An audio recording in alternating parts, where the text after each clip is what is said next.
This video is about the two main components of social selling, in my opinion. What you're going to walk away with is an understanding of what those two components are and how to leverage them. So the first main component of social selling is actually looking for triggers that are happening out there in the social world, like listening to what your clients are saying, right? Your target prospects and that type of stuff. So this is where we set up systems, Twitter, Facebook, LinkedIn, all these different things, blogs and all that stuff to see, okay, what are my prospects saying? And I highly recommend making sure, here's an example. I set up a dummy Facebook and a dummy Twitter account, and I follow all my target accounts on Facebook and Twitter. I also use Google Alerts and products like Inside View and Gauge In and those type of things to identify the targets I want to go after and listen to all those social cues that are happening out there.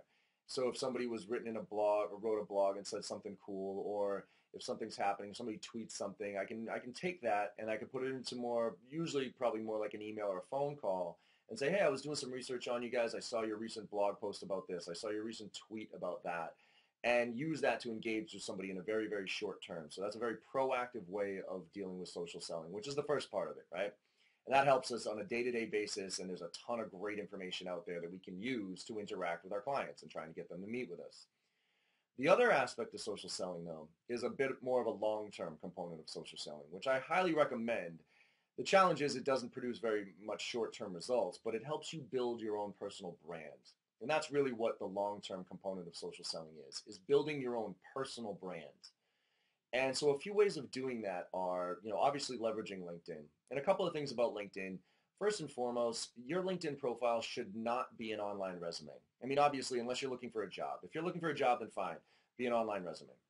But if you're in a position where you're trying to sell and you want to be seen as somebody, not just a sales guy or a saleswoman, because, I mean, think about it. If you put like I'm 157% a quota, I made President's Club 45 times in a row type of stuff, like what is that saying to the prospect who looks at your profile?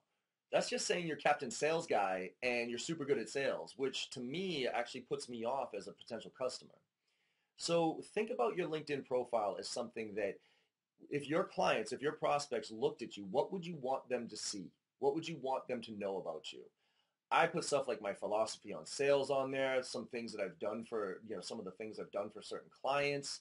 Whatever it is, I want you to see this is me. This is my opinion. This is where I'm coming from, and this is what my mental state is as it relates to how I want to present myself. So really think through your LinkedIn profile and think of it more than just an online resume.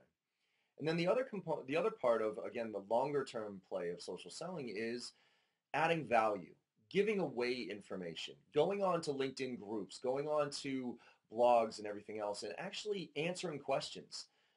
With free information, with no interest in saying, hey, a lot of people go on these LinkedIn groups and they answer, like somebody has a question about sales training. Oh, I'm trying to find a good prospecting training organization. And sales trainers will go, oh, I can help you with that. Call me up.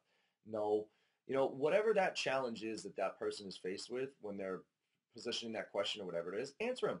Give them free information. Right? Give them the information that they need to be able to make that decision for themselves or implement that solution themselves. And be seen as an industry expert. So this is why also one of the tools that I sign up for is Feedly, Feedly. This is Google Reader after they killed it.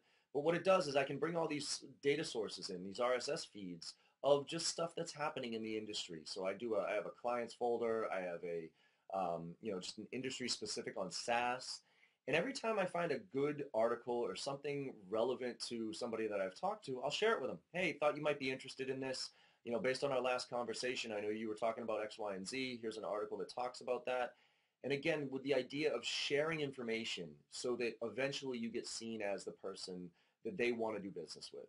All right. So again, the two main components of social selling are the short-term ones, the proactive ones where you're looking for triggers to then send information and say, hey, I'd like to meet with you about this. Or the longer-term one, which is the second one, which is really about being positioned as an industry leader, as a resource for people that isn't necessarily direct selling oriented.